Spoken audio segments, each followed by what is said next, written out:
Good morning, everyone, and welcome. My name is Ellen Lee. I'm the current chair of the IYN, which is a great organisation, one that many of us are very passionate about. It's lovely to see lots of familiar faces and lots of new faces too, so you're all welcome. About 10 days ago, I was walking on a beach in Dorset, a beach that I've walked many, many times as a child and as an adult, with my own children and with my grandson. And it was one of those moments which I'm sure most of you have had that was quite simple, yet quite profound at the same time, or, as my dear friend Pete says, ordinary yet extraordinary at the same time. And those moments are quite special. And in that moment, I was really grateful. Gratitude was the thing that was with me in that moment. And I was grateful for my life, and I was grateful for yoga, because I can't separate the two. My life and yoga have been together, running parallel and intermingling for most of my life.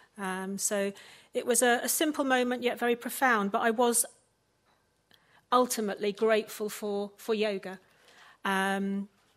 because it's allowed me to stay connected to things I value: sensitivity, awareness, quietness, curiosity, inquiry. And I hope that today we can explore some of those things in that way as we go throughout the day. Lots of you are here to share a variety of thoughts and opinions about yoga. So I hope we can listen sensitively and be curious and ask lots of questions and maybe discover things that we hadn't even contemplated before. So it's going to be quite an exciting day. I'm going to hand you over to our first panel, and also to Jim, who is the facilitator for that first panel. And I hope you have a really good time and enjoy the day. Thank you.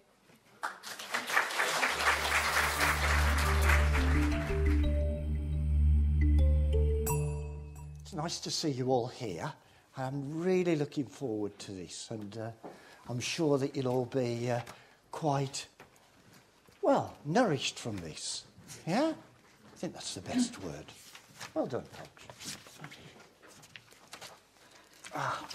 First speaker is Silviana Gianni. Have I said it right this time? I'm afraid no. Despite many years of claiming to speak French. It doesn't matter. It's an Italian name. Wonderful. Wonderful. That's great. Well, you have the chair, in fact, for about 15 minutes. Okay. And well done. Yeah, just get started and relax, really. Don't worry about it.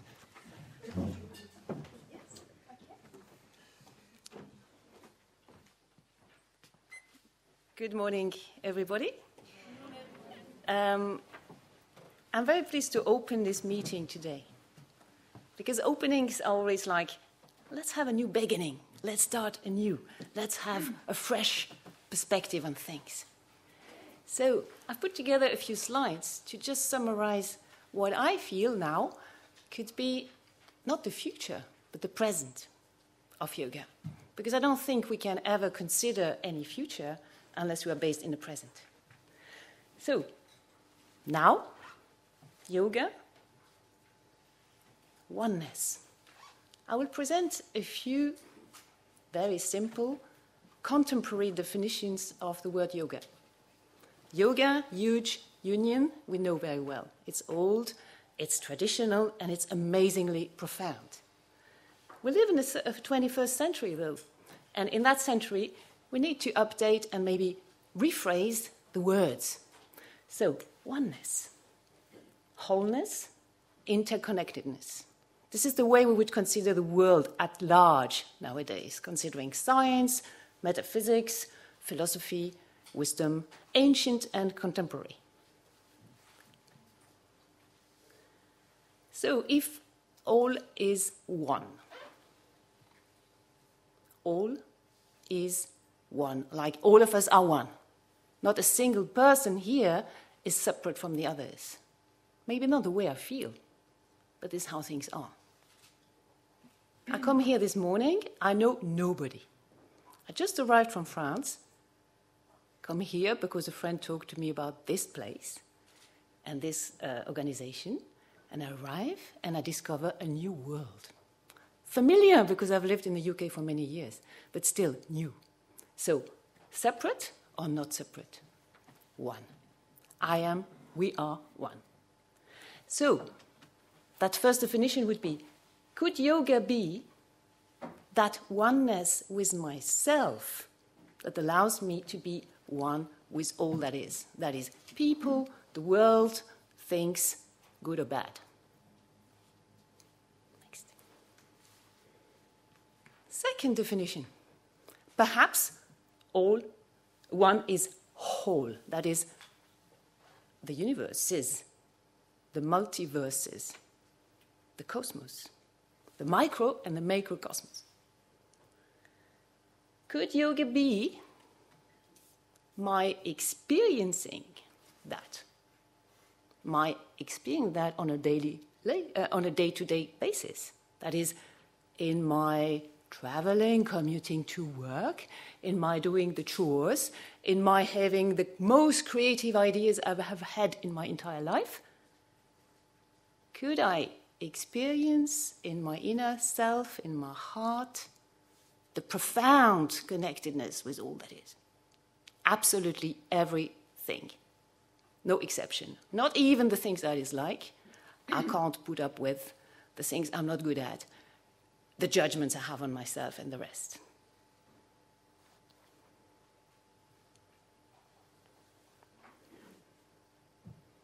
Third proposal, if all is interconnected, as modern science considers to be the case more and more. Ancient wisdom said the same, by the way. If all is interconnected, can I call my life a yogic one? Am I really, profoundly, honestly, beautifully engaging in this interacting? Like the buds on the trees at the moment, the flowers that are just sprouting day after day, easy, springtime. But also the collapse of a society, the uncertainty about the future, my own collapses in my inner life or in my connection with my yoga practice, at times when things don't go well, because they don't always go well. Can I take all that and interact honestly, openly, freely with all that is?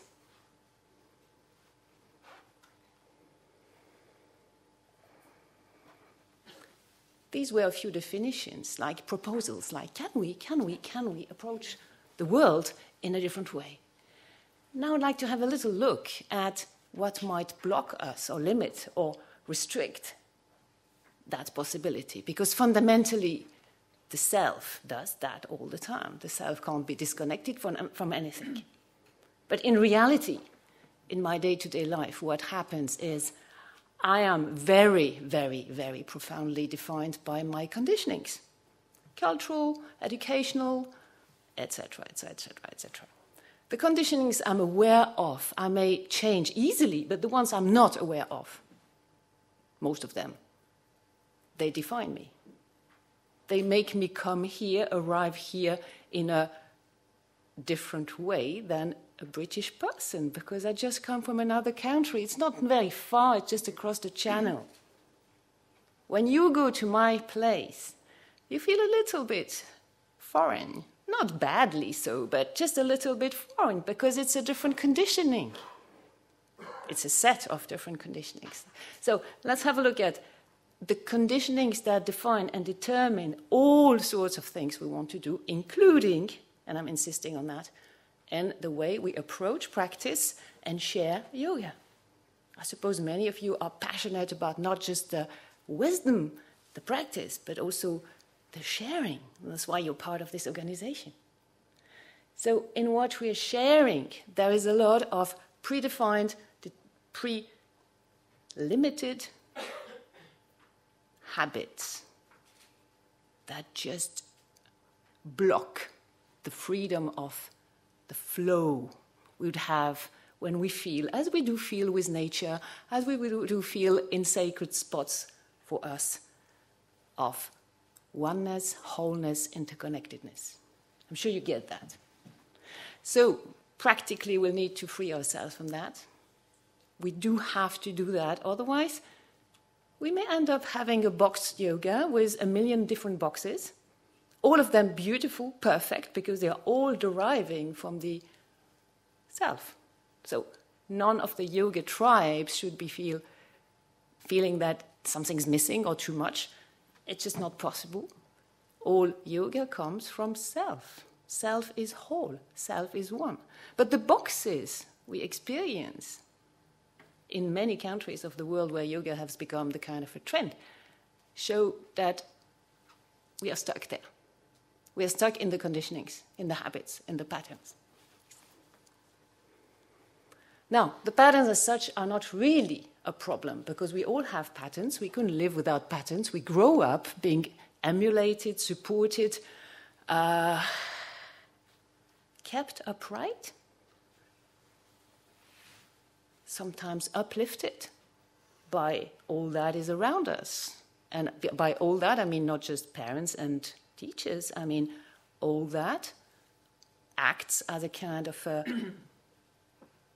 spinal core for us. So the problem is not the conditionings. We do have conditionings, we'll always have. But it's the fact that we get attached to a certain time, space, place, label, and then the rest can't flow around it. When conditionings evolve like the shell here, there's a constant growth.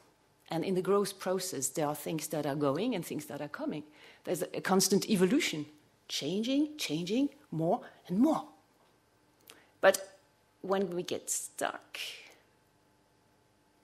we are like fixed in a snapshot of one moment, whilst the film is continuing to move on. So this is one of the frictions we keep getting, like my tribe is better than your tribe. We have a better understanding of that than those who don't know well. Beyond the judgment, which is not particularly nice, there's this belief that we are there and hold the truth. The truth is held by the universe itself, and we are the universe. So let our truth be a little more fluid, and let's drop what doesn't fit in, what's getting stagnant and stale. It's a bit unpleasant, I'm afraid, but I think we have to really consider that. Thank you. Trouble, attachment. Attachment. The attachment is the result of my little self, ego, identifying with, investing in, and perpetuating something, whatever. Doesn't matter at all what it is. As soon as my little self called ego invests in something, it blocks it. Once it's blocked, nothing happens. And then instead of growing and evolving, as we should be doing, like universes, we get a little restricted. We disconnect and we become, which is worse, stiff, rigid. Would you just take a minute to consider the areas in your own life right now, today, where there's a little bit of lack of flow, however tiny? Like there's no cash flow, or there's no flow in my relationships, intimate or work. There is no interest in what I'm doing, and there's no freedom in my investment with the world. Consider just that for a minute and go back to heart and just see if it's possible to have a perception of that heartfelt connection with the world. Not even the people involved in the situation you're talking about or you're thinking about. It's just the freedom to be in touch. If you can restore that, you're fine. The rest will follow. So we have to remember, I think it's the right word, to remember that we are essentially connected, and when we are stuck in patterns, it's basically only because the mind is at play. And not the creative part of the mind, just the stuck part of it. Challenge. We all know that Purusha and Prakriti interact in a certain way, that Purusha produces Prakriti, so the world can manifest, and once the world is manifest, a number of things can be experienced, and we all know that it's a game. We like playing games, and sometimes we're fed up with games. When we don't like them anymore, we can change games. We have billions and billions and billions more games available than the ones we'll ever play in our entire life, so it's not the issue. The experience itself is another projection. I project myself into tennis. I project myself into gambling. I project myself into getting married or anything else. Projections, fine. Actually, what we experience in the interaction in the middle of the ever-changing, evolving universe, of which we are part, is we are being presented with exactly what we need, whether we believe it or not. Exactly what we need for further evolution is constantly facing us. We see it or we don't see it. Depending on how we label it, we acknowledge, right, it's not nice, but it shows that. Oh, I'm disconnected. Let's reconnect. Oh, great. Oh, I love life. When it's flowing like that, it's just magic. Wow. So I would suggest one little simple thing. Can we just take responsibility for ourselves and stop blaming the world for what happens to us as a person, as a family, as a corporate world, as a country, as a world, and just take responsibility for our own actions, thoughts, investments? That would be great. Because then we come a little closer, we come back to feeling that possibility of a fluid experience of evolution in a human form on Earth. Now, 21st century, 2018. It's a great year. Can we move from I am to we are as well? Sometimes just remember that there's no such thing as I am without we are as well. If I am, it's because of the we are, of which I'm part. Can I remember that I am like this little cell, any one of them, of that big organism, of that big body called humanity? Can I remember that whatever I do will impact on the whole? Since we are interconnected,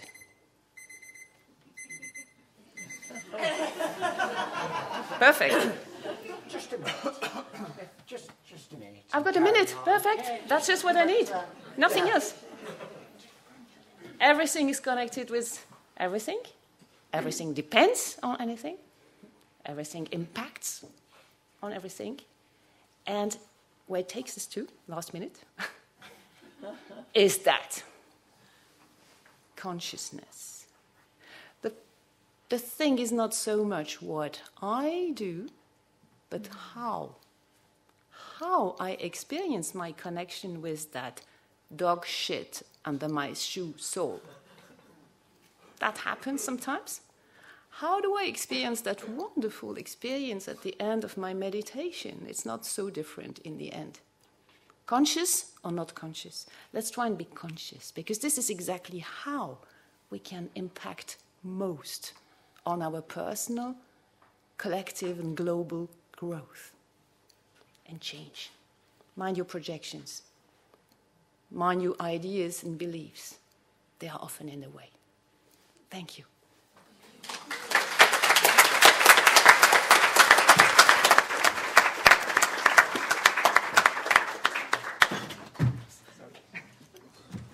Well done. That was very good. I'm deliberately making the introductions extremely brief so that just a minute can be extended. Anyway, now we have Yogacharya Janadev, who has 15 minutes, and he's welcome to sit there or to stand in front.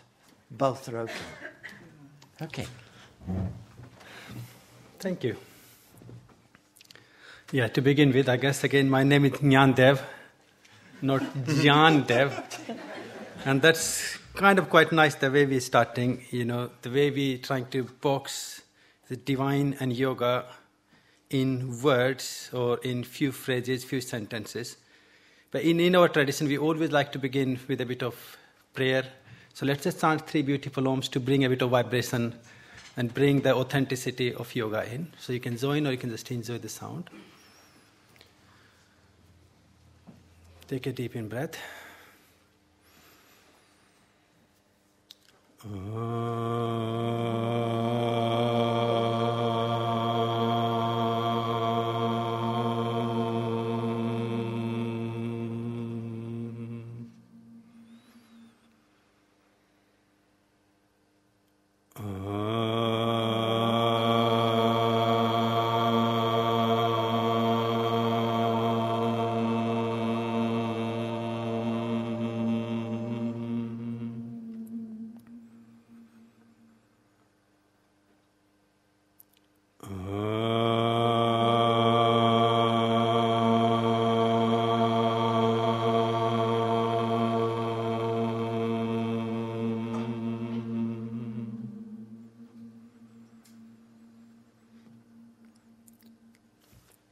So, I guess to begin with, the last couple of days is quite inspiring for me, thanks to Debbie and my wife Deepika. They chose this huge subject. And this subject, I'm working on this for last 2 or 3 years, trying to pull something together, a research book or a research sort of work to find the connection, the relation between various lineages, various traditions, and then the authenticity of yoga, its roots and its origin. And beautifully, to me, the divine really manifests in so many different forms. And today, the divine manifested for me in form of my British breakfast. And seriously, it did, because I was trying to think where to start, and I thought, it can't be better than that.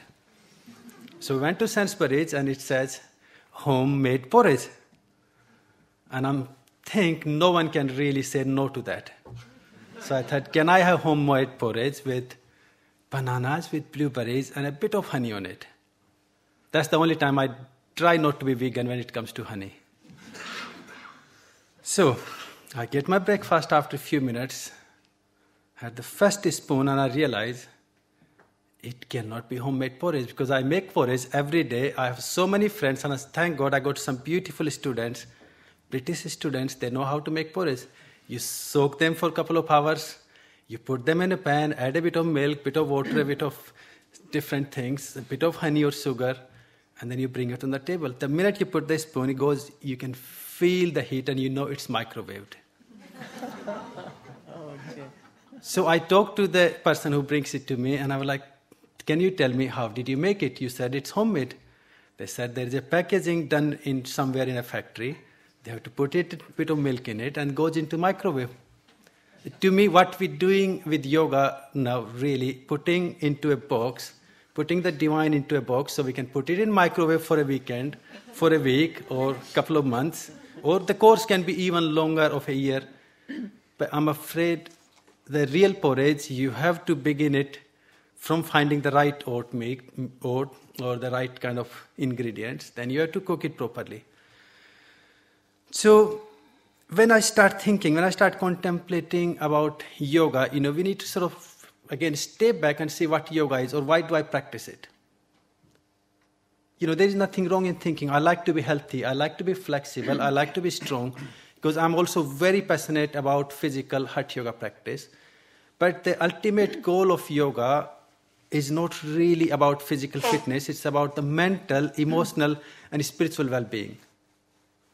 And in that well-being, we all are aiming, we all are seeking to attain liberation, attain enlightenment, union, or samadhi. So that's how Patanjali is such a beautiful way. He begins with Ath Yoga Anusasanam. Let's practice, or let's talk, let's discuss discipline of yoga. He doesn't say, let's talk about freedom of yoga, because freedom does not or cannot ever begin without discipline. And that's again, same in yoga world, that's what's happening. Everyone got the freedom. Everyone got their own ego. I want to teach in this way. I want to do it this way. And all the lineages, all the traditions, they have their own beauty. What we're doing, we pick up one practice. There is nothing wrong in that. Remember, each path, and that's what, the sort of Vedantic, the yogic, the Hindu wisdom explains, that yoga is a big bunch of practices, concepts, kiryas, prakriyas, ideas, the philosophical ways, the Hatha Yoga ways, the pranayama ways, meditation ways, but they all are overlapping on each other. And I'm afraid we cannot separate one from other. So if I'm doing Hatha Yoga without my meditation, without my right attitude, without my yamas and niyamas, all I'm doing is a keep fit, good workout. And there is nothing wrong in that. I don't want to go into the debate that there is, if you want to have a very flexible body, you want to look pretty, you want to look sexy, you want to have a fit bum, that's absolutely fine. But, to me, why would we use the term yoga there? Why can't we say let's do, even we can use the term yoga-based exercise. So instead of calling yoga, because to me, the minute we use the term, if I use the term yoga, it has to have all those beautiful elements of it. And that's what yoga does. It gives us the tools. So there is an individual soul, there is an individual self in me. And you know what makes me me? Because otherwise we all are one, as Sylvana was talking about. There is a union, there is a super consciousness, there is a humanity. We all are one. But what makes me me? And that's what Patanjali talks about, chitvrattis and panchklesas. So the chitvratti and panchklesa, they get infused with my ego, with my asmita, with my I-ness, and that divides me, that separates me from everyone else. And what yoga gives us all the tools we need to clean ourselves up, to get rid of all those klesas, to get rid of all those panchvartis, and gradually work on our ego and asmita. So we find our union, we find our oneness, we find our samadhi back into the source, back from where we come from. And if you think about Einstein, what he talks about, energy conservation concept of science. He talks about there is energy, then it transforms into kinetic energy, into the force, into the action energy, but at the end, it goes back to the source. So there is an individual self, if you want to think in a quantum physics way, and there is a higher source, there is a bigger energy, much bigger universal concept. So we want to go back to the universe, we want to go back to the source. So you can't really separate. Now, if you think again, just let's come back into a very literal concept, a very basic idea, how divine manifests in our life. Somehow if you're all thinking there, Nyandev is going to come here and he's going to manifest Ganesh. That's why he's worshipping. He's worshipping Shiva. He's worshipping Jesus. And somehow he's going to break through the ceiling and jump in middle and tell, Debbie, here I am. What do you want? What can I do for yoga? It's not going to happen like that. The divine just gives you, when you pray, it gives you the force, it gives you the energy, it gives you the motion to hopefully act or respond in a right way to let the divine manifest through you. And if you all have heard that beautiful story, someone just about to get stuck into the flood, and then someone was driving a car and stopped there and said, would you like to jump in the car? We know that there is a tsunami or there is a big flood coming. And the guy said, no, I'm not coming. The God will come himself and will save me. And the story goes on, at the end he climbed at the top of the house, and again God comes, or someone comes with a helicopter, the flood rescuers, and would you like to get into helicopter, we can rescue you? And he said, no. Now really my guru, my master Ananda, he always says that person will never end up seeing the God. Because he needs to just mess around for hundreds and thousands of lifetime to realize that God can manifest in every form. So in the story, anyway, he ended up there and he sort of complains to the God, I've done all my prayers, I've done everything I could have, and why did not you even once come to help me?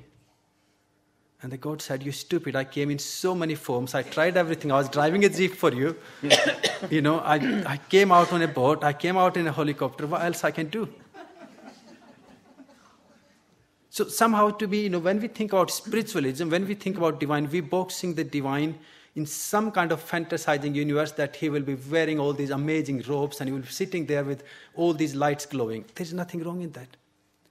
But the yoga really gives you that insight, those tools, those practices, that even the philosophical ideas, the practice idea, to open your eyes, to open your heart, to open your attitude, to be able to see that divine is actually in everything. Divine is there, but we just don't want to see it. Because I got the big ego and I don't want to do what Nick is going to tell me or what Ruth is going to tell me, because that's her way. I will practice what you tell me. But that's the ego, and that's, in modern time now what we're doing, we're trying to de-link or trying to get rid of all the hyperlinks we get on a website, linking, okay, Debbie said this, so if I want to reshare it, I make sure, to me, my honesty, my truth of yoga is make sure I share with her name in it. If Pete says something, if he returns something to me, the holistic idea, if I'm really spiritual, my first duty is to reference it where the source or where it comes from or who has interpreted it. And the modern kind of boxing yoga, what people really trying to do, they're trying to actually take the links of the sources, the lineage, the authenticity, and make new stuff. And some facts, seriously, I find so disheartening, at the same time so fascinating how stupid we can be. And I'll tell you a few things, you can laugh. And I've been to the British Will Congress a few days ago, and there was this guy, really, and he's selling books everywhere, really amazing, making money. And on the talk, he says, the first Hatha Yoga session in India was taught in 1918. And I'm sorry, I couldn't sit quiet like you all doing. So I'm quite pleased you all are like really spiritually liberated. How amazing you are. I could not. I raised my hand before the person can say anything. And I said, have you ever been to India? And you know what he says? No. And I said, where do you find the fact? Now, I felt sorry for that guru, the teacher who wrote the book based in Mumbai. And he clearly says that he was learning yoga with this, blah, blah, blah, all these masters. And one day he decided, or his master said, you need to go and teach. And he came out 1918 on a beach and he taught a class to public. So the master says, that was the first time I taught my first Hatha Yoga session out of the ashram. Now, obviously, people like me, I got a big ego. I don't want to follow Hinduism. I don't want to say yoga comes from India. I don't want to say all these ashrams. But to me, I traveled across India as a monk for 3-4 years before I got married. Thanks to my wife, she pulled me out of my ecstatic samadhi. I can tell you, being a household is a real samadhi. And our master used to always say, if you want to know if you are perfect or not, all you need to do, get married. And the next morning you will realize how imperfect you are. How far you are from samadhi. But in that time, I traveled across India. And in India, if you travel barefoot, all you need to do, and that's why I put myself into this, so you can see, if I dress up myself like I am today, I can just get onto my feet and go anywhere between every 2 or 3 villages, between 10-15 kilometers, you will find this open space with a bit of little hut. The doors are always unlocked. You just have to open it, clean it up, get your fire going, sit down there, and it's your place. And we used to call them ashrams or Hatha Yoga salas.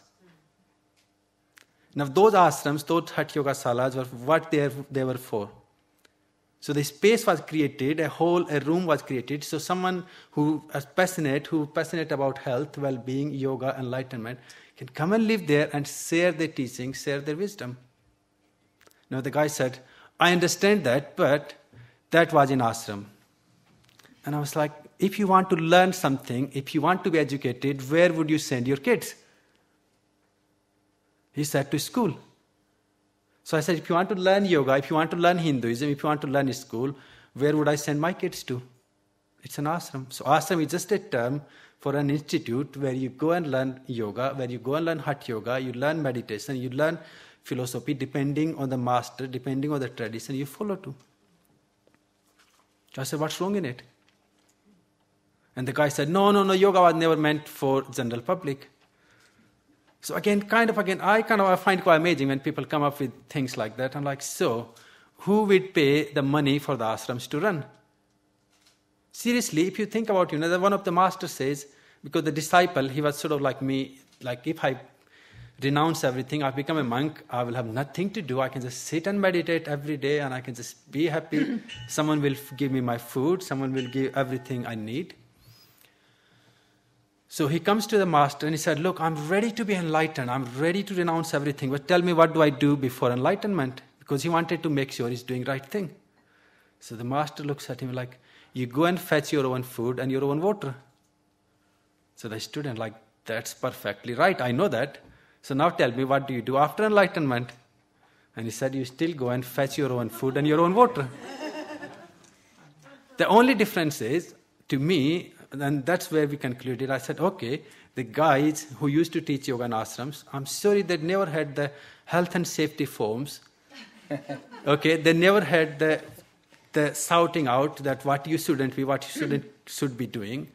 They never had that big ego telling you, this is my yoga. It's so fascinating. If you read any scripture, you get Hatha Yoga Pradipika, you get Garand Samhita, the teacher, the only thing they don't do, talk about themselves.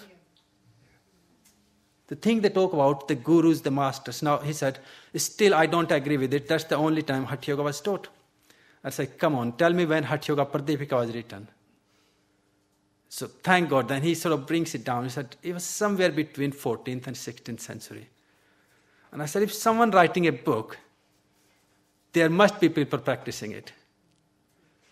Why would you write a scripture? Why would you write a practice without experimentation, without research work? Because the whole concept of yoga is experiential. It's not about writing, it's not about reading, it's not about talking, it's not about telling you what to do. It's actually, you learn something, you learn concept of ahimsa, you learn concept of satya, you remember, ahimsa, I'm going to be non-violent, and come out and shout at people. It's not about writing essay, it's not about writing your homework, is it? It's actually going back home with your concept of ahimsa, with the concept of your practice, and you follow it through. And if you can follow it... Well done. Oh, is the time over? Yes. I didn't hear your alarm. I think you could carry on for another hour without any trouble. I didn't hear your alarm. It's lovely to hear you. No. And I just didn't hear your alarm. Pardon? No, it's a different alarm. Sorry. Okay. That was the other alarm there. Sorry. No, that's fine. She realised I hadn't pressed that little button. I was still waiting for his alarm. Thank you.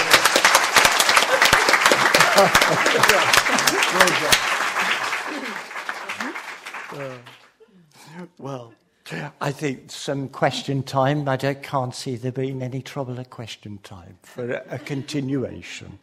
Anyway, we now present Ruth White, who is well known and really needs no introduction from me. Please go. I'll go and stand up. Yes, please do.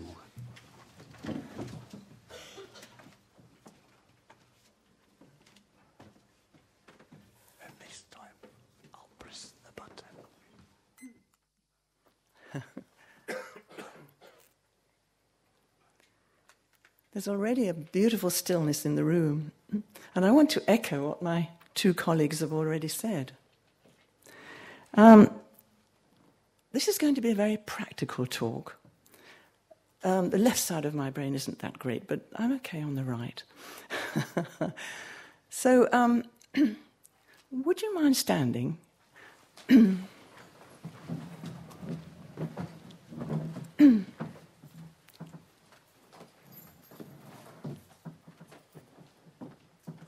And let the movements die down. Just feel the space around you. And let your brain travel down to your feet, the soles of your feet. Feel the texture of the substance you're standing on. Divide your weight equally between the feet, so that you're standing in your center, in the present. Center down through the heels, anchor down, feeling the heels wide. From the center of each ankle, pull the shin bones up.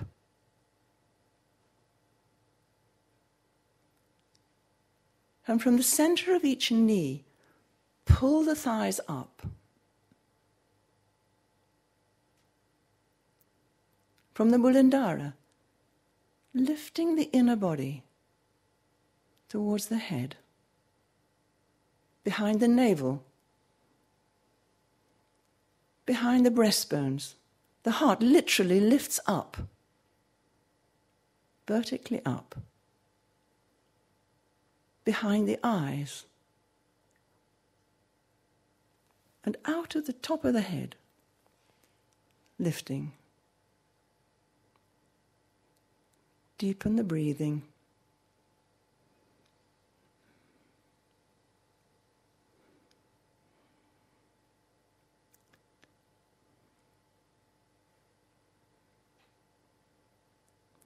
Thank you. If you wish to sit down, please do.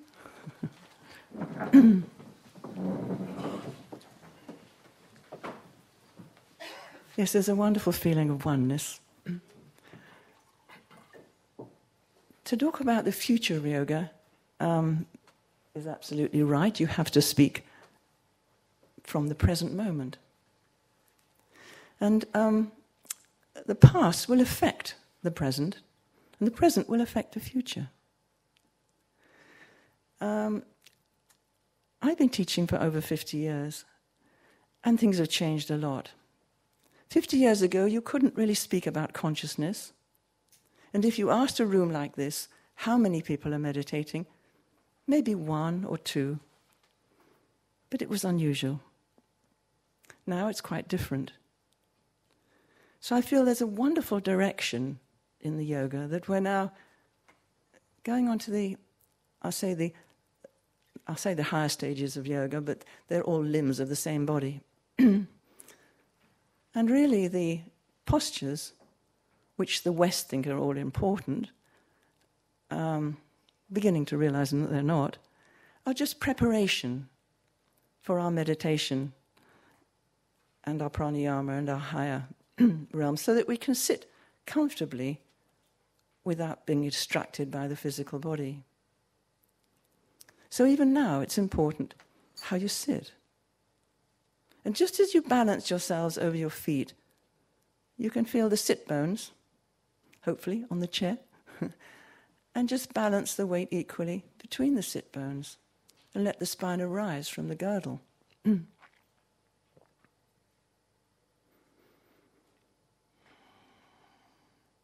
In our practices, the body is our best ally. When I was in Kerala, India, last, Kerala is the home of Ayurvedic medicine, and in the afternoon we had the luxury of having treatments. We did the yoga in the cool of the morning, and meditations in the evening. But in the afternoon, we had this luxury, and we had 2 wonderful practitioners visiting the hotel where we stayed. One morning, they seemed particularly quiet, particularly attentive, and I asked them what they had done the night before. And they said that they had been to see their wise man.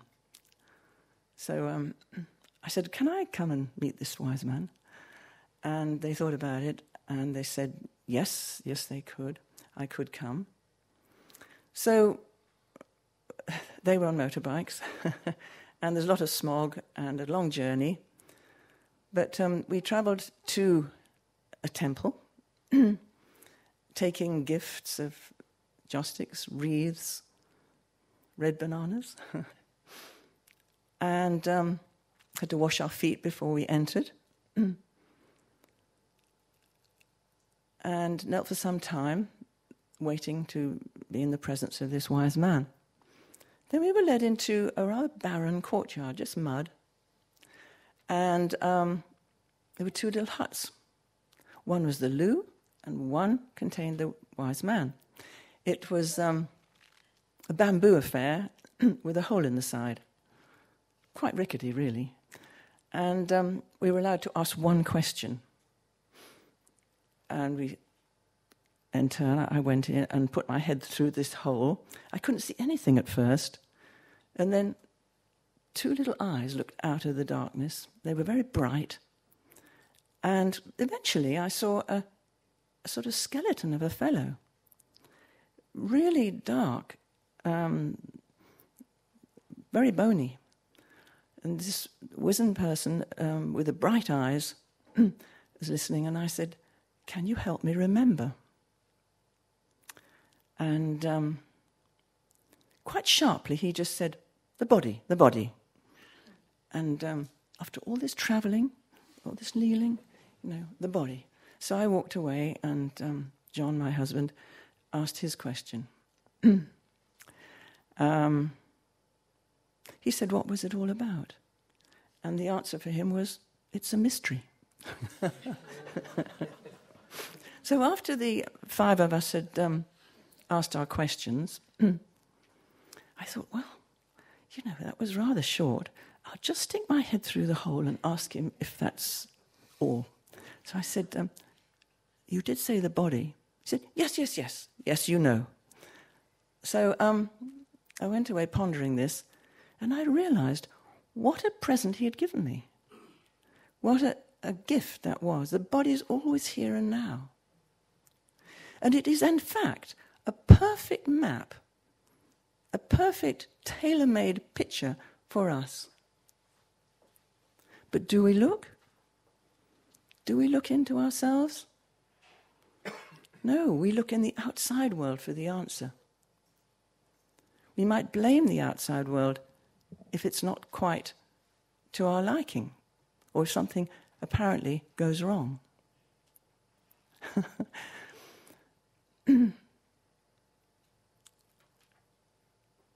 So here we have it. We have all that we need, the oneness of it all, just tailor-made for you. And we can't see into the body unless we are quiet in mind. And that's what I'm really appreciating with you folks, that there is a great presence in the room. So every limb of yoga, 8 limbs of Patanjali's Yoga Sutras, and the limbs of yoga are to quieten the fluctuations of the mind in their different ways. For me, I find pranayama heart-opening, quietening. And it's when the mind falls quiet that the heart can open. It automatically does. So never leave your shavasana out of your practice. Those moments when the body's been working well, the stillness can come to the body. When the body's still, I mean truly still, and the eyes are still, the mind will fall quiet. Every movement you see in the mind, in the body, is reflected in the mind. It may be so small that you don't actually recognize it, but there will be a movement there. So it's all mind stuff, really. Last week I went for a scan of the heart. And there's nothing wrong with it, by the way. It's just a scan,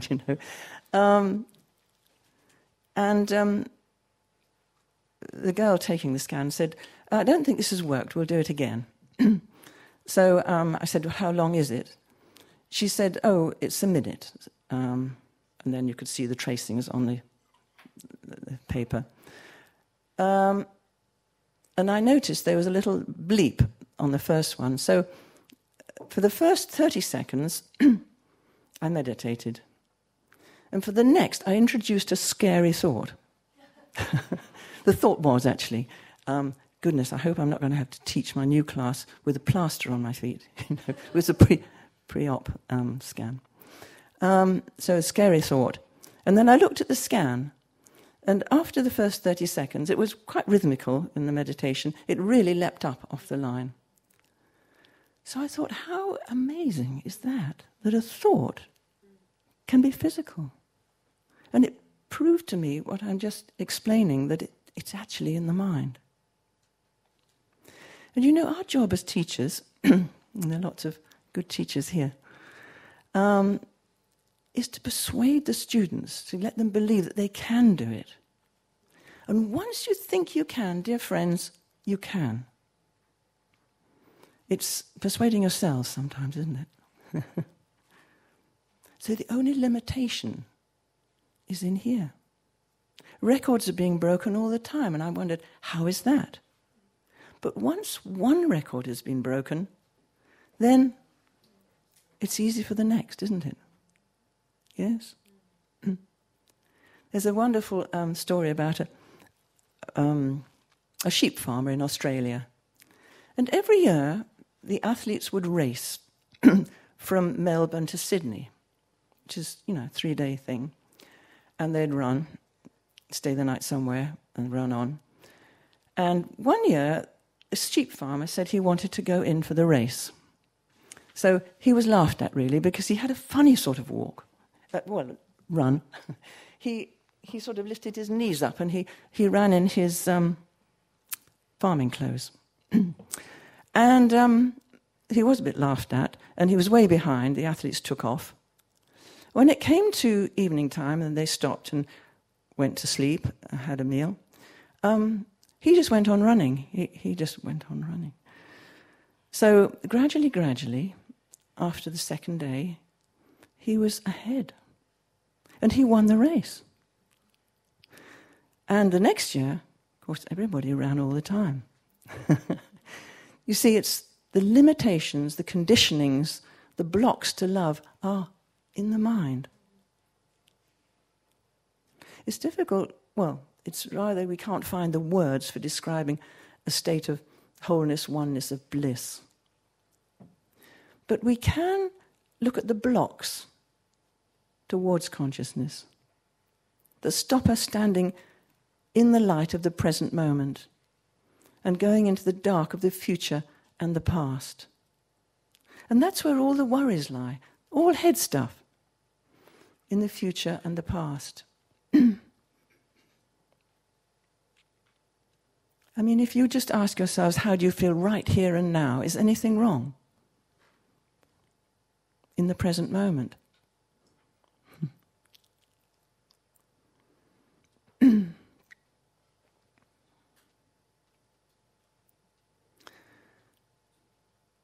So, when we're practicing asana, a physical asana practice, asana, translated from the Sanskrit, can mean attitude.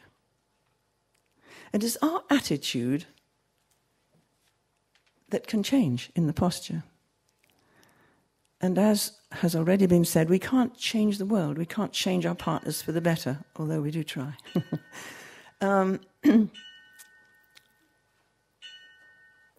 Does that mean I got 5 minutes? No, 1 minute. Oh, well, dear friends, do your practice. It's the way out.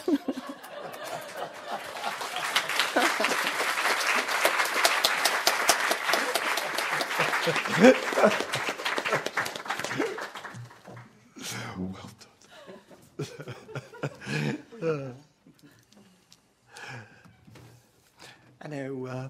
I would like to introduce Nick Edge, and I think you're going. Are you remaining here? I'll stay here. Yeah. That is all good. So I'll let him introduce Which himself. one do you want me to talk into?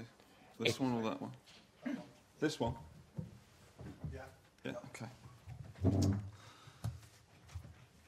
So good morning, everybody. My name's Nick. I live at a place called Mandala Yoga Ashram in southwest Wales. I've got some things to talk about.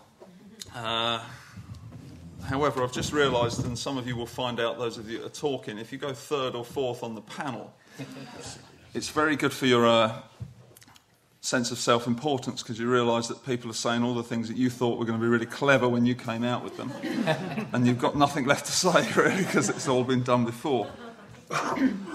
The gist of what I'm going to talk about is regarding the removal of cultural trappings from yoga. That's the sort of theme or the title that I was given to talk about. I'll begin, if we look at the purpose of yoga, this has been mentioned before. The purpose of yoga when it initially evolved was it's a system of practices to facilitate awakening within a human being. That's the purpose of the practice. It's become much more than that in modern times. It can help us with IBS, a bad back, it can help with mental health issues, all sorts of physical complaints. It's basically become a great deal more to a lot more people as it's become more accessible and as it's evolved into these times. Great for general well-being, and long may it continue. It's a great asset to people. I went to the Yoga show yesterday in Manchester, and coming from where I do, sat on top of a hill in West Wales, where if there's more than 10 or 15 people around, we find it a bit stressful and it gets quite busy. So going in there yesterday was an eye-opener, but there's a huge upsurge in this uptake in yoga, a huge amount of interest.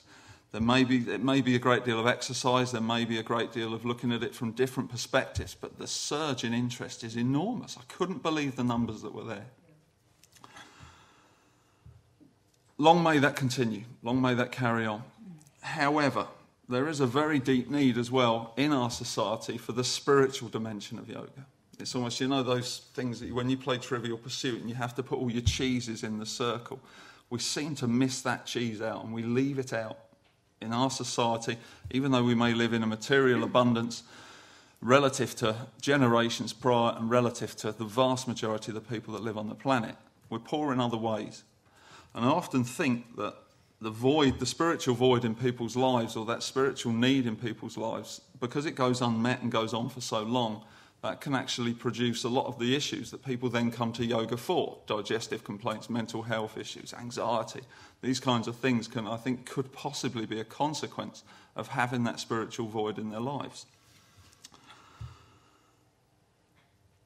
So how do we make the spiritual aspect or the spiritual teachings more accessible as possible to people? Much of spiritual teaching, or much of the spiritual teachings in yoga, are couched or use concepts that use esoteric language. Esoteric basically means it's designed, or it was used to be understood by a few. It was available to a few people so that it could basically be kept, not necessarily hidden, but basically so that it didn't disturb other people, that it was just kept. This is something that we learned as Gyandev so rightly pointed out, people when they were going to study would go to an ashram. So teachings that contained within ashrams were esoteric so that they could be understood and then practiced within these confined environments. I don't think we can keep things enclosed anymore. The time is such that things are moving. If you look at how things have changed from the traditional teachings in India to when my teacher, Swami Nishchalananda, went to India in 1971, and so many other Westerners went to India in the 60s and 70s. They came back to the West, for whatever reason they came back, and they started to teach, and it's becoming even more accessible. It's expanding and expanding and expanding. And there's a way, possibly, by having our concepts and the ways in which we teach so shrouded within esoteric language, they can potentially become less accessible. I know plenty of friends from when I was a young man and they'd be looking. You know that there's a curiosity in there, but certain terms, certain language, and they're going to be put off because it would make them feel too uncomfortable, basically. It's not because they disagree with it, but it's just far too out of their comfort zone. It wasn't out of mine, luckily. The need was so desperate that I didn't care what language people spoke to me in. I needed to know, so that's why I can continue to search. If we're to make this more accessible, it doesn't mean that we have to do away with the essence of the teaching. It would never be a form of disrespect in the tradition, just that process of opening out, of broadening things to make them more accessible. Concepts and symbolism, whether they be a concept that's used in modern-day physics or a concept that was used in the Indian tradition 4,000 years ago, are just a way to try and help us describe what we experience. They're not the experience in themselves. They're words and method to try and explain it to others. It's like a map. Some of you may have been to Nepal.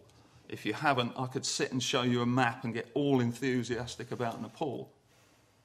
But it's still a map. You've got to walk it yourself. You have to put your feet on the ground. That direct experience is what brings everything alive. So whatever symbolism, whatever concepts we use, they're always limited. They can be very, very effective, but they're always limited. If we start to use scientific terms or modern terms in how we describe certain concepts and maybe lessen the importance of some of the esoteric terms, it might not lessen the impact of the experience. It can't lessen the impact of the experience, but it may open doors. It may make it a more accessible door for people to walk into. All concepts and symbols are pointers. Swami Nisananda, where I live, he uses the phrase, their fingers pointing to the moon. The finger's not the moon, it's just pointing towards it. So you have to look beyond the pointer, beyond the roadmap, as it were, that you're getting offered to work with. We know what can happen when symbolism and certain concepts get taken too literally. Literalism is one of the biggest blights on humanity, as far as I can see. We do ourselves no favours by taking things too literally. This is where you can end up with religious conflict and dogma. They start to exclude. They start to keep people, start to divide into me and you, us and them and others. Others' beliefs are different, and we all know where that ends up.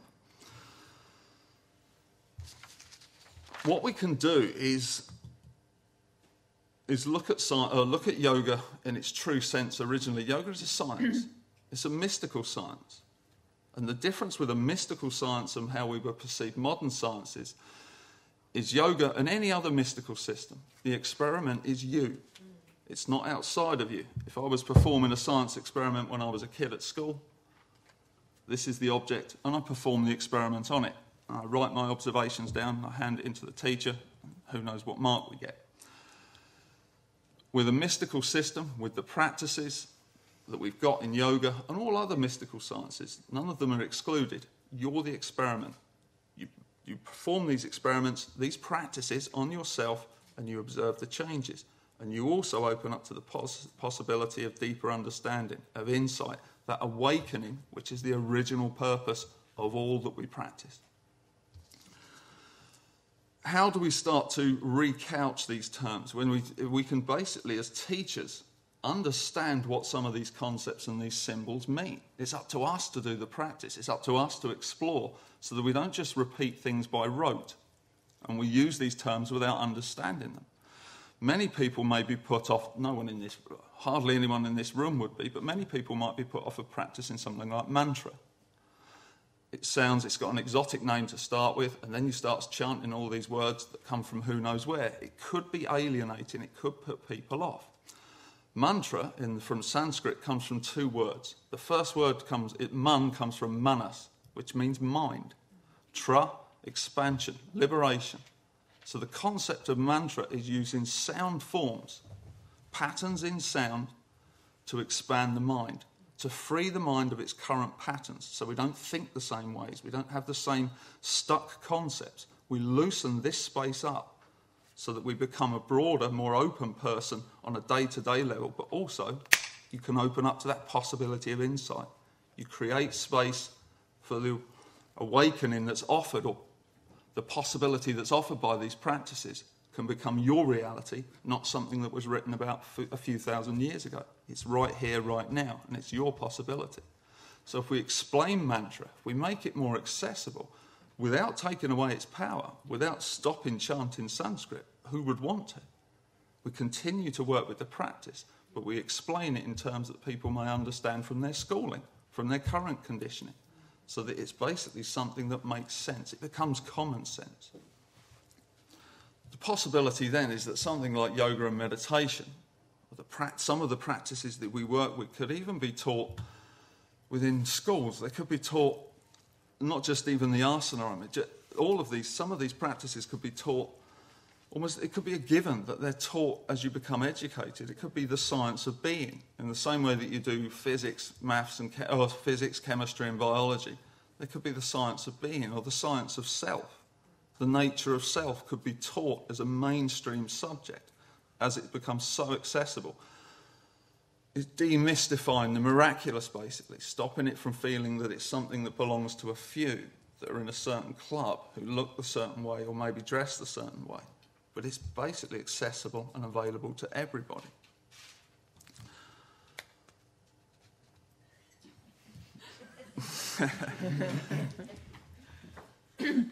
Modern concepts, ancient concepts, again, they can be very, very similar, just couched in different language.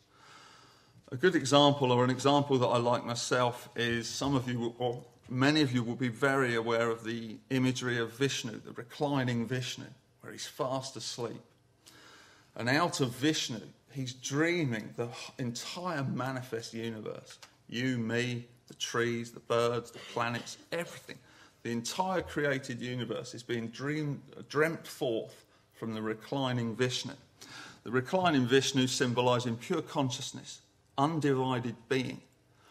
But what's happened or what's represented in this symbol is that Vishnu's forgotten himself. He's forgotten that he's Vishnu, he's fast asleep. Consciousness is asleep to itself and completely identified as all of these separate characters within the dream, the manifest universe. It's a beautiful symbol as to the process of how the one becomes the many, how the 10,000 things are formed, as they describe it in the Taoist tradition. Modern science, you've got a concept by David Bohm, who was a quantum physicist in the 20th century. He talked about the implicate and explicate order as a way of describing reality. The explicate order is the manifest universe. It's you, me, it's the trees, the planets, the birds, the dogs, everything that comes into form is the explicate order. The implicate order is that undivided wholeness, that undivided potential from which this explicate order unfolds. They're saying exactly the same thing. There's no difference between the two concepts.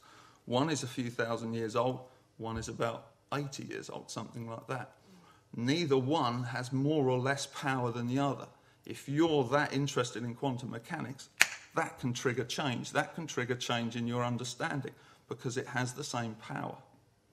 So neither one needs to be excluded. Neither one needs to be more important than the other. Merging the two could be a real gift because we then make it more accessible. It becomes normal, and this is normal.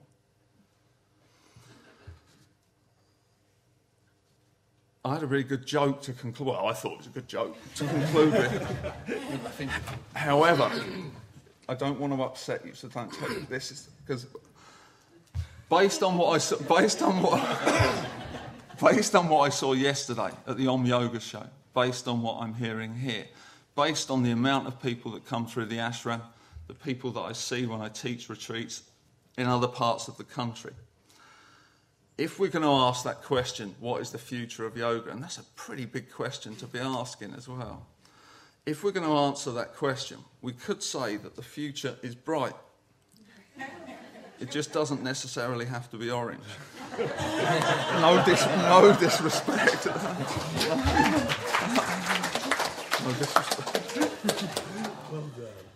Well done. That's fine. That's fine. Huh? You forget that orange is also bright. Very bright. Well done. Well done. Well, we have now reached the final talker. Personally, I can't imagine 4 talks so different. However, it's up to you, Peter. Well done. I've been a bit awkward because I've actually written something, which it's not something I usually extemporise like the guys here. You're a hard act to follow, guys. That was great. Thanks. Anyway, I'm going to read this out to you. It's great to see everybody, by the way. My title is Yoga and the Future. What's behind the title? Simply, the truism that the future of yoga culture will unfold in a huge world historical context. This means that if we are to discern what the future of yoga is likely to be, and what we ought to want it to be, we have to examine the dynamics at play, both in detail and with broad scope. Now, I realise this is a tall order in 15 minutes, so what I'm about to say is going to be sketchy and general, and it'll fall short on detail, so apologies in advance. Notice that I said yoga culture, teasing out just one of the core uses of the term yoga. I do this because this is the aspect of yoga that does have a future, that will be an influence in the world as it changes, and will itself be changed by the changing world.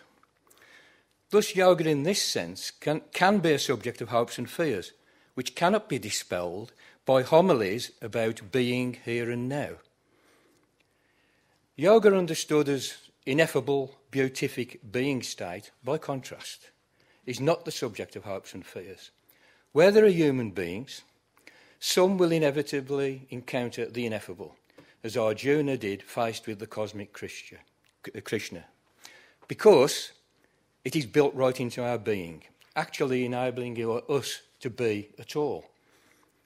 This is not the issue. The issue is, how can these encounters with the ineffable do their good work in the suffering world, as they inevitably strive so to do, and to express themselves? And how can they be encouraged? My answer: only through a vigorous, rigorous, and necessarily diverse yoga culture that is profoundly rooted in practice and experience, and that is abundantly alert to and in relationship with the context it finds itself in. Clearly, without some sense of the unfolding contexts, we can't know what is to be done. What then are the crucial aspects of the unfolding contexts? At this point, I want to be both apocalyptic and optimistic. You may have noticed that the world is in what we call hereabouts deep shit. The ecological, cultural and economic systems that sustain our human world are all in deep crisis. Nuclear destruction and ecological collapse of atmosphere, soil and ocean are nigh. The doomsday clock, which has been maintained since 1947 by the members of the Bulletin of the Atomic Scientists Science and Security Board, is currently at 2 minutes to midnight. Midnight extinction. The global economic system is, as far as I can see, a trickle-up system leading to gross inequalities of wealth and power, as well as being intrinsically unstable. And take a careful and detailed look at the events of 2008 if you need convincing. Culturally, the crass manipulation of desires fuels the engines of overconsumption with its attendant waste and pollution. At the same time as hard, fossilised group identities are produced and form the justification for the nearly $2 trillion per annum arms industry. At the same time as people's natural abilities to extend their sympathies are willfully truncated by the work of a great variety of ideologues with vast media resources at their disposal. It's not all doom and gloom, though. Weighed against these apocalyptic vectors is a tide of altruism, which rather incoherently modern yoga culture sometimes feeds into. And concretely, there are significant increases across the world in life expectancy, literacy, the position of women and more in recent times. Not enough, but better than nothing. Recent technological developments are also a source of hope, even though they often have a dystopian possibilities too. And they might just deliver us into the arms of authoritarian robot overlords who surveil our every breath. Technological development is not the sole motor of history as far as I can see, but I am moderately optimistic that with some ongoing what some ongoing developments can deliver. I'll just mention the rapid rise in the use of renewable energy as one item of good news amongst many. The price of producing solar energy is decreasing rapidly, and there are further technical improvements in the pipeline. Already several countries produce all of their electricity by renewables.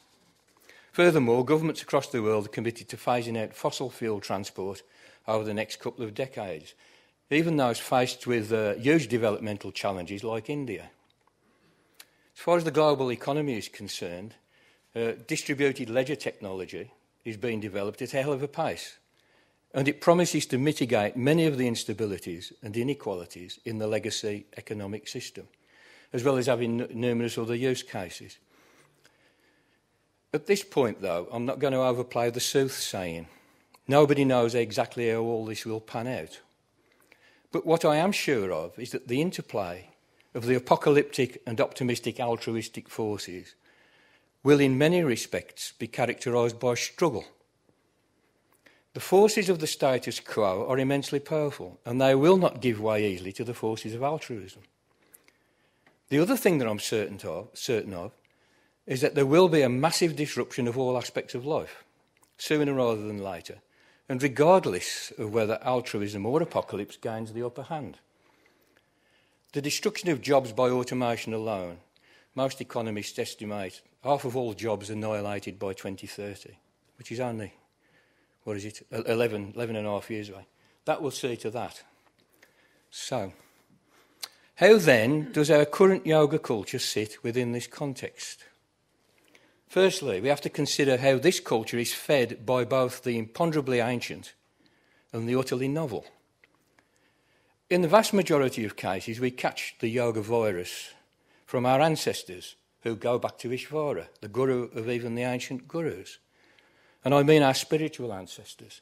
Genes are irrelevant if anybody was thinking I was going on about that. Yoga Sutra 1.23 to 1.28. Yet, we have to recreate the yoga being state within ourselves, on the terrain of our own interiority, this is what pratyahara is, and in metaphoric or actual solitude. The hut that our friend mentioned, which is also mentioned in Hatha Yoga Pradipika in 1.12 and 1.16, the little hut to which we retire, where it's nice and clean, and we can do our meditation and get into our stuff. What the culture attempts to transmit is only known by experience. The ineffable has to be encountered directly. Thus, pushed into the ring by our ancestors, our uniqueness encounters the uniqueness of a particular moment in all of its brilliant novelty. It follows then that the individualism of the quest is necessary. It is straightforwardly determined by the primary yoga manoeuvre of withdrawal into the terrain of our interiority in solitude, pratyahara. Furthermore, the uniqueness of every individual, which flows out of both biography and genetic endowment, will determine the mode, flavour and direction of the expression of the ineffable, which becomes the yogi's work in the world. It's no surprise, therefore, on both of these counts that yogis are individualistic. My experience of seeing thousands of personal testimonies from yogis in my capacity as a functionary and bureaucrat of the IYN bears this out. And I believe we would find exactly the same if we were listening to yogas in Bharat in the 15th century of the Common Era. It's necessary part of the way it all works. At the same time, a frequent consequence of encountering the ineffable is an efflorescence of altruism. Again, this is actually inevitable and necessary if the encounter between the yogi and his or her possibilities is full and complete. This is expressed particularly well in the Vajrayana, which conceives of the great fusion of opposites which overcomes all fragmentation as being an ecstatic, sexual embrace between prajna and karuna, wisdom and compassion. But, however we conceive this experience, and there are many cogent ways of doing so, the sublime burning up of the significance of one's particularity and petty identity in the fire of the ineffable leaves no room for anything but love. Even a mere glimpse of this drama is actually enough to render a yoga practitioner highly altruistic. And again, my experience of yogis bears this out. The significance of this altruism is that it potentially addresses all of the instabilities I've identified in the greater context. Secondly, our yoga culture sits within this systemically unstable context as yet another field ripe for commodification and financial exploitation. Commodification is the core manoeuvre of corporate state capitalism, and it consists in turning goods held in common into owned commodities that can be sold. With respect to yoga, a visit to the yoga show will make it apparent what I mean. Yoga is a multi-billion industry. Industry I put in inverted commas. If you talk to the fitness industry people, they talk about the yoga industry, and I'll keep saying to them, don't call it an industry. Anyway, the irony here is that the moment you turn yoga into a commodity, you denature it. It is at bottom a personal spiritual practice that needs not touch the economy at all. Its sharing is a work of love which cannot be reduced to the cash nexus. And I've analysed this elsewhere, if anybody's interested in seeing a very detailed working through of that. If you've got that kind of weird pathology, just speak to me afterwards.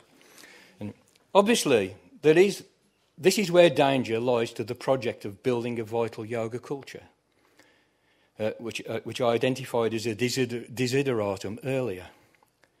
Not only is the yoga denatured, but the public understanding of what yoga is and what it promises is distorted.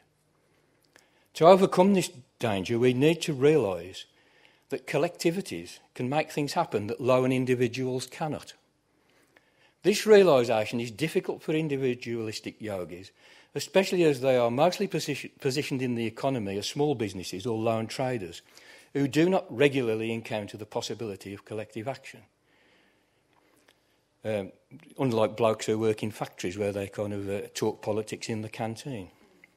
This manoeuvre makes them vulnerable to the fear-mongering of manipulative would-be hegemons and popes of yoga, a phenomenon which keeps breaking out and which is a variety of commodification. The NOS fiasco was the latest example in the UK. All that altruism is thwarted for want of focus, and it's a pity. But how on earth do we focus the altruism of our community when that community is so highly diverse and necessarily so? The first thing that you have to get your head around is that these highly individualistic altruists, to a man and woman, think that what they do is the best. They wouldn't choose to devote themselves to the second best, would they? Then you have to live with that. This is what they have to do. We've got to live with that. Though at the same time, keeping the conversation going, which I think we're having a pretty good stab at so far. This is our conundrum.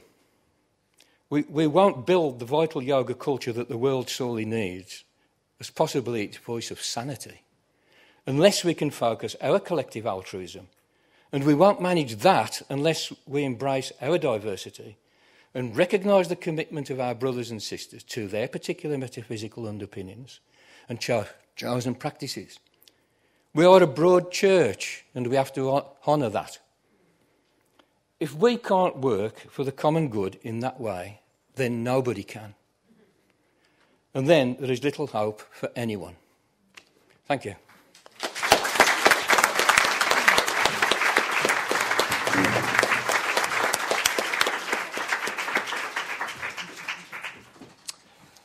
Now I think there's 30 minutes of question, is that right? Yeah, so I had loads and loads of questions to answer before, but they've all dried up as well. So I hope you've got plenty of questions. I suspect you do. Just want to thank Gnandev, if I've got that right.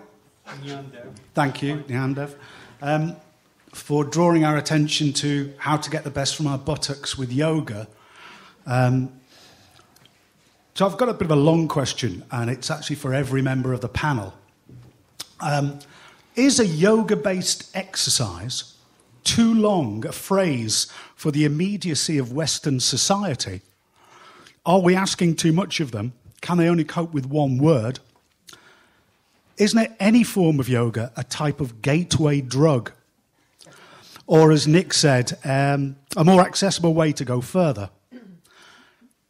Is the industrial, this is following Pete, is the industrial yoga complex a way to engage society as a whole? And does it matter what it's called? Well, I'll let who wishes to answer any of those particular questions, of which there seem to be a variety. Sorry, just one. Does it matter? Okay. Does it matter? Oh, it's a really beautiful way to start. And I thought I was making a point that yoga is for you. You don't need to exclude yourself because you're a bit bigger than anyone else. There's nothing wrong in it. And there's lots of Swamijis, lots of masters, lots of gurus I've seen. You are even not half of them, I can tell you. So be happy about that. Okay, so coming to your actual question now. It was a good joke. Do we need a particular term for yoga? Now, to me, again, as I was sort of trying to explain, when we use the term yoga, it's a very holistic, it's a term which what we have the term alone, that's individual soul. But if you break it down into holistic idea, it becomes all one. So if you want to use it in only physical practice, a physical exercise, I would say better we find a different term, which is like some institute using the term yoga therapy now, which means they have excluded all the traditional yoga practices, and there's nothing wrong in it. Or use the term Hatha Yoga. So the minute we kind of arguing, we're debating on this point, and I had a big debate in British Will Congress this time, just a few weeks ago. And I said, can't we, this whole NOS, this whole thing we're talking about, can we say yoga-based physical exercise? And they said, like, no. The minute we say that, we're not authentic anymore. So it's to me, if I want to take a concept, let's just take one simple concept. In Bible, in Christianity, it says, to be happy, to live in peace, practice, love your neighbor, love the people around you. So if I want to practice the authenticity of Christianity or Bible, then every time I want to practice, I want to use that concept, that idea, I would prefer to say where it comes from. So if we don't want to say where the yoga comes from, where its roots are, where its origin, where the culture comes from, then don't you think it's better to call it Pilates, or it's better to and what's happening in modern time, if nothing works for you, seriously, I can tell you, if you can't find a date out there, you just have to say, I'm doing yoga sex. And there'll be plenty of people queuing up and paying you money. If the Pilates does not work, people are saying, I'm doing yoga lattes. If Zumba does not work, I'm finding so fascinating, now people doing Zumba yoga. Well, what's wrong in doing Zumba? You know, to me, I've seen so many people, they transform their knees, they've transformed their body, they gained health and well-being doing through Zumba. I'm so supportive to Pilates, there's nothing wrong in it. But if the business module is not working, suddenly we want to fit the term yoga, because somewhere deep down, the psychological, the spiritual emptiness we have, we want to fill that. So to fill that, we're putting the term yoga. Why do we have to do that? Unless we want to take the roots in, unless we want to bring the authenticity. And this is so beautiful, I think, to me, the way Nick put it together. And he sort of really added up on where I wanted to leave, or I wanted to talk a bit more, but thank God to the alarm reminding me. But you know, the sort of the ideas we got that yoga is mystic and the yoga is not scientific, and I'm afraid yoga, there is no mysticism at all in yoga. It's just think, we all are sitting in this room here, and somehow we all believe there are people out there driving cars on their road, there's whole country, there is whole universe, there are problems out there in Syria, there are problems in India, problems here. Well, do we know that? How do you experience that? It's just the belief, isn't it? It's just thinking that there are people out there, but you don't see it. So mysticism is really what we can't see, what we can't experience. So if there is the whole yogic science, Swamiji Gitananda Giri, he always said the yoga is not a science. It's actually it's the mother of all the sciences, because it begins with the self. It begins with your own personal experience. And that personal experience doesn't make you mystic if you can't get there. So if I can't experience Panch Kosas, if I can't experience Panch Pranas, if I can't practice Ahimsa, if I can't practice Satya, it does not mean that they're mystic. But to have the experience, what you need to do? You need to do the practice. So I would say definitely, if you don't want to have the authenticity, if you can't hang on to the lineage, if you can't hang on to the truth, the yamas and niyamas, the foundation, then I would say find a different term. And I will support that. I will prefer to advertise someone's Pilates class and promote that. I will prefer to promote someone's Zumba classes. And I do tell people in my classes, I do tell people, even when I'm doing gentle workshops on pranayama or hatha yoga, maybe better you go for swimming, maybe better you go and do this. There is nothing wrong in it, because we all like to be healthy, and there are so many tools. And to me, the biggest picture of yoga is life. You need to learn how to live. The whole thing out there, or modern culture, is based on what do I learn next? So people are living to learn. Well, like the yoga science, I'm afraid it's other way around. You learn how to live. And that's where I think, to me, I get offended when people use these bits of word of yoga with everything. Okay, well done. Yeah, does anybody else want to answer? I wouldn't mind. Yeah, have a go, yeah. I think from what I gather from your question, based on what I saw yesterday, we probably will be wasting too much time and energy if you try and stop the tide. This movement of this explosion of yoga into all sorts of things that probably aren't yoga, it's just happening, just like a big wave. And rather than sitting like Canute on the beach and trying to stop it, we take responsibility for what we can do. And if we can hold that authenticity, and if we can teach the depth of the practice, but allow this to expand into all corners, because if it does do that, it's going to touch people. Because asana's moving meditation. You're becoming aware. Your awareness is becoming enhanced. You're becoming more one-pointed. It's a body-based meditation. It's the doorway in, because it's the most tangible tool we've got. So if all of this is happening in the world, and yoga's touching so many different lives, even if it's just fractionally, the potential for that opening these further doors, or for maybe steps, or for people getting curious about, what's this other thing that I've heard about? I heard someone mention pranayama. The potential for it expanding, and for people to then find something that could be of great value to them.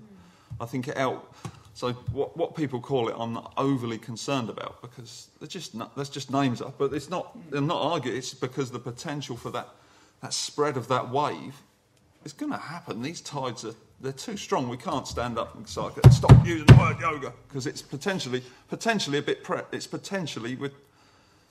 We don't own the word. People can use what they want, and they can do what they want with language, and they can use it to describe anything. So if we hold steady, we hold a steady course, as it were, and keep the authenticity, the depth of the teachings intact, and honour that, people will come to it anyway, possibly. Do you want to have any add-on to that? Yes. On the question of substances, we brew our own, don't we? And the great thing is that you can brew any sort. Different postures bring different attitudes. There are postures to bring the energy forwards, to quieten it down, to cool, to heat. It's all there. And I feel that yoga is anything that you are in oneness with, complete attention. So whatever you call it, it's a state of oneness. Thank you. I have a quick question for the panel. So I grew up in India with yoga off the mat before I found yoga on the mat. And the journey led me to Swami Ambakananda. And it just feels a very complete and sort of whole way to come from off the mat to on the mat, from parents who were yogic and of culture which was yogic and Ayurvedic concepts. But nothing was talked about, nothing was delineated. This is yogic and this is not. It was really whole, and it's very entire way of being, which is obviously very, very absent in modern-day India now, and even within parts of my family. My question to the panel is, are we now responsible as yoga teachers and yoga practitioners to also say what yoga is not? To say no, no, no, and therefore then reinforce what it really in essence is? Thank you. Does anybody... Whenever we say no to something, we divide, we separate. And therefore, I'd prefer not to go into that. I'd much prefer to say and emphasize and embody what yoga is. It seems to me a faster track. But it's getting lost in what Swami Gyanendra was saying earlier, that he would rather tell people, go to the swimming lesson or go to the Pilates or go to the Zumba, and then perhaps see if your journey brings you back to the yoga that I am teaching. And that seems like a really nice way to, very politely, to just guide them away from it to then bring them back. And perhaps this is what is needed. You know, I see it in my husband, of Indian origin, very Western and European in his outlook, and slowly now finding his way from other areas, coming closer to Ayurveda and yoga, but in a very convoluted, roundabout way. But sometime, I think there was a point at which perhaps he needed to get away from it. It was too intense. It was me all the time, his wife, his other half. This is how it should be done. And then taking that away, perhaps, has offered him the benefit of finding it on its own. And this is what resonated, because I think sometimes not to say no in a harsh way, but to just sort of gently say, perhaps not now, perhaps not in this way, perhaps not the way you perceive, perhaps not with this already projected expectation. Don't come to it yet. Perhaps there's a responsibility here. Otherwise, really, where do we really start to, I don't know, to kind of, we have to define what it is that we are trying to bring to the fore. It's very open and fluid, too open and fluid. And not everyone wants to receive it. I don't know, I think that he didn't, my husband did. He wanted to say, he wanted to wait. So what I would add is, I don't think it's my business to look after other people. I've got enough to do with myself. So if I want to really be yoga, I have a lot of work to do. And this is what I would focus on, personally. Okay. And I'm a teacher. I see people every day. But I think what really makes a difference is not what I'm saying, but what I'm being. And this is my practice. Thank you. Do you, Peter, want to go before? I just wanted to say there's nothing wrong with no, to be honest with you. Yeah. You know, yes and no, Shiva Shakti, Purusha Prakrit. Independent in yoga. Yeah. Every kind of oxymoron that you want, you know. So I'm not too worried about discrimination. Netty, come on. Yeah, but, you know, don't get too puritanical, it would be advice I'd give to people, or too steamed up with your knickers in a twist, about, you know, the crass stuff that is going... There's a lot of crass stuff, there's no doubt about that. But I would say, I mean, look at you lot, you know, there's... I'm not saying that you're crass, I'm saying you're the opposite of crass. I'm saying that it is happening. It is happening. It's happening, you know, there's yoga with goats and, you know, and all the rest of it. But nevertheless, maybe, Tanya, the word is magic. I'm not much of a one for magical thinking, but the word yoga is magic. So that you can have yoga in the gym and it's a bit sort of exotic aerobics really, but the word will do its magic. Somebody's going to say, I heard there's something else behind this. There's this mysterious hinterland. And some of those people will look. So I'm not into getting too puritanical, but I'm not into being afraid of no and yes, you know. So we're going to have to... It'll be a struggle. It's a struggle. But great. Come on, bring it on. There's nothing good nor bad, but thinking makes it so. So there's nothing wrong with no, but it's the way you look at it. Thank you. I think I got just a little story to kind of conclude, and hopefully that should answer your yes and no. There's this beautiful satsang. I've been sort of 10 years back with Ram Sukdas. Some of you might have heard his name. And he did this whole organization of Gita Press, all these amazing literature, all these amazing books and translations on Ramayana, Mahabharata, Bhagavad Gita, all the Hindu scriptures he did. And in one of the talk, he was just talking there, and someone raised the hand. I was sort of sitting quite close. And the guy said, you know, I'm really sorry, Ram Sukdas ji, but I do drink, I take drugs, I do this and that. What do I do? Can I join your satsang? So he sort of stands up and said, of course you can. Now, it created a huge conflict on someone else sitting there, and she was kind of living very clean, pure yogic life. She was following him for years and years, and she stood up. So, Swamiji, all these years you're teaching me all this wrong. You know, I was abandoning myself, I was restraining myself to not do all these things. So, is that means I'm following you, and like from tomorrow I can start drinking, taking drugs again? Yes. And he said, of course not. So I think to me, if we're following an authentic sort of practice, we need to stick to it. And that's to me, what I worry about is seeing the people who are so higher and then seeing them sort of gently diluting towards the material side of yoga. Because if you're teaching proper yoga, you can't have a big crowd. As someone mentioned to me, what's the minimum number you will get in your class? And someone said 1, or someone even said that sometime I just go and meditate myself.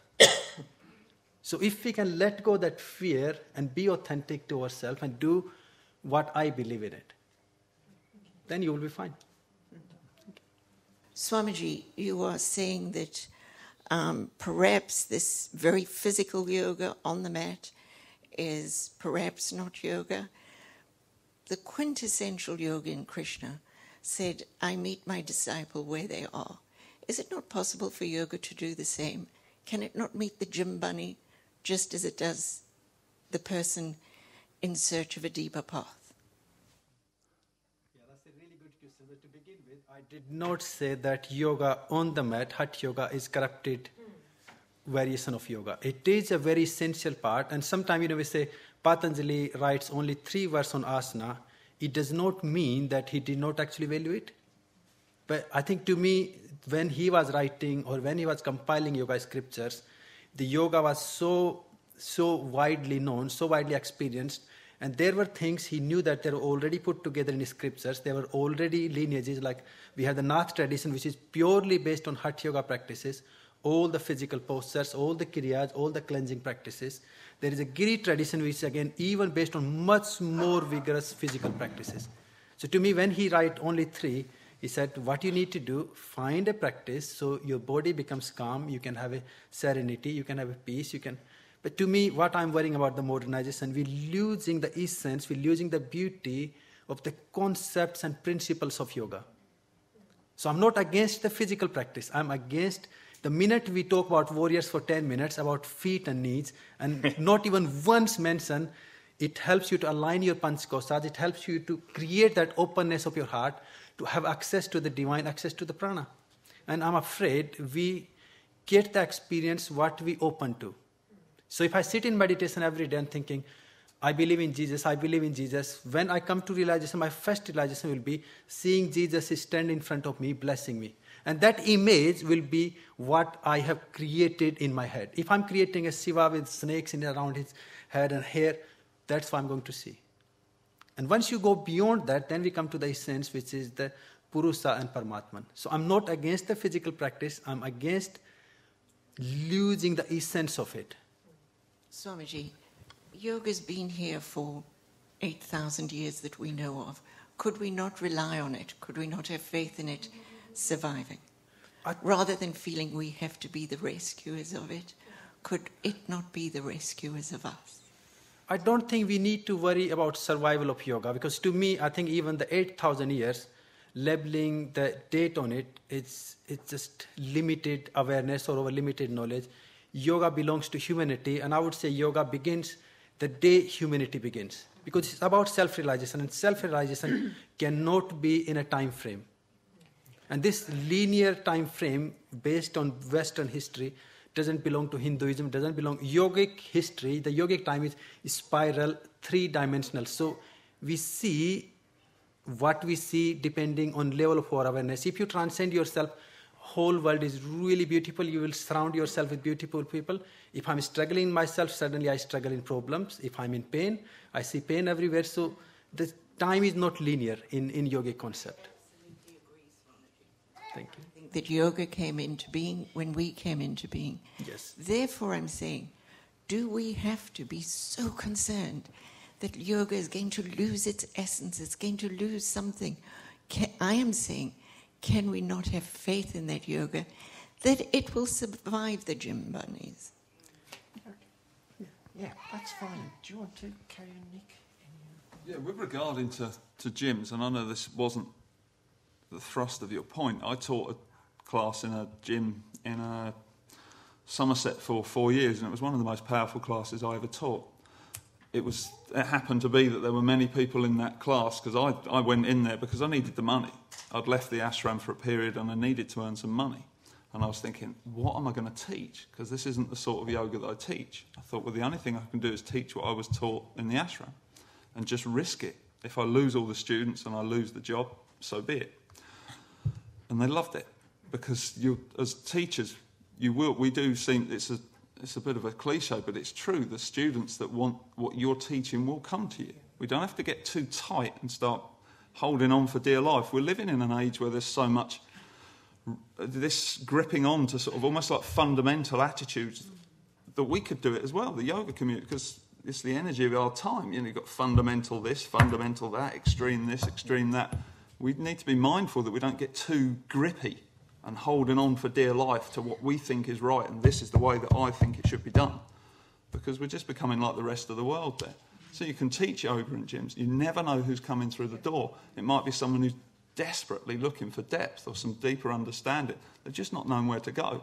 And all of a sudden you've been plonked at the front of the class, and it's you that's been put in the right place for these people. So, I just don't think we don't need to be too tight or too rigid about this. Let it spread, let it flow and move in whatever direction it wishes to go in, and the people that need to find the depth will find it. Okay. Peter, do you want to add a word on that? I'm not sure, really. Okay. Oh, maybe, yeah. What I want to say, which I kind of think does reinforce what Nick's saying there about not getting too clenched up about it all, and I think you were saying that. I think Swamiji was saying that. But what I want to say is that any aspect of human experience, is grist for your mill. Okay, we do single out certain experiences, and our traditions have done that. You know, the sensations in the body, the feeling of prana, whatever. We single out intense experiences because they're a bit easier to use. But really, any experience is, in a sense, usable, or is grist to your mill. It can be an object of your expanded awareness, and that is enough. And you know, so bearing that in mind enables us not to get too uptight. Even though I think we have to call people out as well for crassly being crass. Yeah. Okay. There's one last question. Just one? No more? There's a chap there been trying to ask a question for about 15 minutes. Just give him come on, we'll eat into the... Okay. Thank you very much. My name is Marcio. I'm a recent yoga teacher and an eternal now yoga student. So the thing I want to say is, and then ask to the panel, doctors have their language. They have Latin and Greek. You know, we have accountants have their own vocab, and you know, lawyers have their own vocab too, which we don't understand very well. Fine, we have our own vocab. It's Sanskrit, and I want to ask the panel, what are you doing to make sure that we preserve the Sanskrit, the culture? You know, I want to see, for example, the position of the Independent Yoga Network, and I'm not clinging to it. I think we need to evolve and allow things to evolve. But yeah, fine. We know Maslow hierarchy. It's divided into, it's a pyramid divided into 5 things. And yeah, we have 5 koshas. We have 5 bodies. So when we start mixing the things and actually deepen the yoga and actually deepen the knowledge that is already provided us 500 years, 1,000 years before, we have it there. So we cannot lose those, that history, that really thing that will separate us and make us more special from everyone else. You know, if I want to go for a yoga class, yeah, I can go. Fine, I've done my asana and it was very nice. But if I want to become more enlightened, whatever we want to take from that, then I want to know the vocab. Then I want to know where it comes from. Then I want to know the history. And not just make it English plain or make it so basic. You know, I don't need... there are some books so-called Microsoft for Idiots. I don't need a yoga for idiots. I'm a yoga teacher. I want to know more, and I want to know where it comes from, the origins, the culture, and the history. That's what makes me more interested in it. Because if there is nothing else, except the quantum physics, yes, I can watch a documentary on TV. If there is only, other things, if it's only basic, then I'll go to the gym and I'll do my body-mind by Les Mis. It already exists. It's not called yoga, it's body-mind. Or I go to do my mindfulness, I get an app and I do it. It's fine, it's there. It's done and explosive. We don't need to be worried about if yoga is going to go somewhere. Yoga is going everywhere. What we just need is to probably educate people. It's our responsibility to educate people about their knowledge, that psychology that is behind it, and everything else, that it's already been done a long time ago. So let's not try to reinvent the wheel. Yes, let's make it simple, but for us, let's make it authentic. So my question then is, where does the Independent Yoga Network and where does the Federation Wien Yoga International stands with this? Because I know more or less the position of Nick and Nandev. Thank you very much. Just Pete, Yeah, that will well, finish. I'll be very quick. The Independent Yoga Network is a collectivity of people. It doesn't have like an official view. It's a broad church, and that means we have to have a very light touch about issues. And we attempt to embrace as much as we can. So my personal view is that the map is not the journey. I believe that a completely illiterate, unlearned person could become enlightened in 1 second. That yoga studies is a wonderful thing. I'm a real geek about that stuff. I absolutely love it. But it's not yoga. It's not yoga in the sense of being state. The yoga being state is the yoga being state. So, I would just advise everybody everywhere, be careful of confusing the wrapper for the sweet. And I think a lot of people in our culture, our modern culture, unwrap the sweet, screw up the paper, pop it in the mouth and chew it, and throw the toffee in the bin. So don't get too obsessed with the wrapping, is what I would say. But, if you're a geek, if this stuff makes sense to you, and the Sanskrit vocabulary is extremely precise, there's nothing like it. But really, honestly, truly, somebody come over there and hit you on the head with a stick and you will be the Buddha in the next second, and the rest is irrelevant. Okay. Well done.